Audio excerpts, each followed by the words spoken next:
Hey, it's DragonFeather, and I'm here to do the first of an 8-part series on the Sabbats. And the book I'm going to be using for this 8-part series is Wicca, A Guide to the Solitary Practitioner by Scott Cunningham. It is a great book for if you're a beginner and if you want to learn the basics of Wicca. Alright, here we go. Yule. Here is a celebration you can use. The altar is adorned with evergreens such as pine, rosemary, bay, juniper, and cedar, and the same can be laid to mark the circle of stones. Dried leaves can also be placed on the altar. The cauldron resting on the altar on a heat-proof surface or placed before it, if too large, should be filled with ignitable spirit, alcohol, or a red candle can be placed within it. At outdoor rites, lay a fire within the cauldron to be lit during a ritual. Arrange the altar, light the candles and incense, and cast a circle of stones. Recite the blessing chant. Invoke the goddess and the god. Stand before the cauldron and gaze within it. Say these or similar words.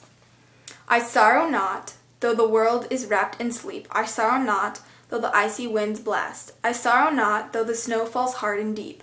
I sorrow not, this too shall soon be past. Alright, now you ignite the cauldron or candle using long matches or a taper. As the flames leap up, say, I light this fire in your honor, Mother Goddess. You have created life from death, warmth from cold. The sun lives once again, and the time of light is waxing. Welcome, ever-returning God of the sun. Hail, Mother of all. And now you circle the altar and cauldron slowly, clockwise, watching the flames say the following chant for some time. The wheel turns, the power burns. Say it 3 times because Wiccans, pagans, and witches tend to do things 3 times. Meditate upon the sun, on the hidden energies lying dormant in the winter, not only in the earth but within ourselves. Thinking of birth not as the start of life but as its continuance. Welcome the return of the god. After a time, cease and stand once again before the altar and flaming cauldron. Say, Great God of the sun, I welcome your return. May you shine brightly upon the goddess, may you shine brightly upon the earth, scattering seeds and fertilizing the land, all blessings upon you, reborn one of the sun. And works of magic, if necessary, may follow. Create the simple feast, the circle is released. Alright, so, some lore on Yule. One traditional Yuletide practice is creating of the Yule tree. It's like a Christmas tree, but slightly different. This can be a living potted tree that can later be planted in the ground or a cut one. The choice is yours.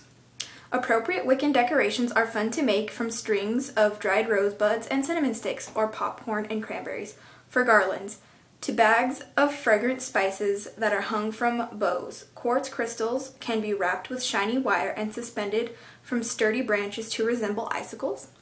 Apples, oranges, and lemons hanging from bows are strikingly beautiful natural decorations and were customary in ancient times.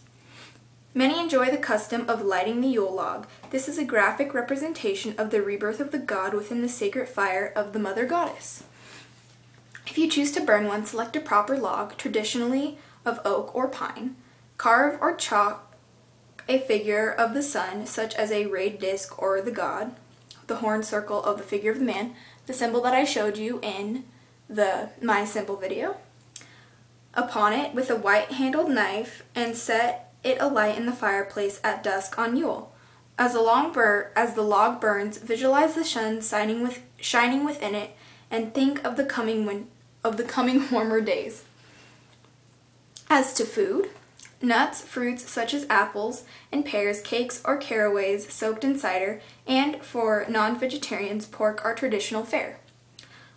Wassail, lamb's wool, hibiscus, or ginger tea are fine drinks for the simple feast or Yule meals. And that is my video on Yule. If you have any questions about it, leave a comment or a question below, and I will help you out. Alright, until next time, blessed be, and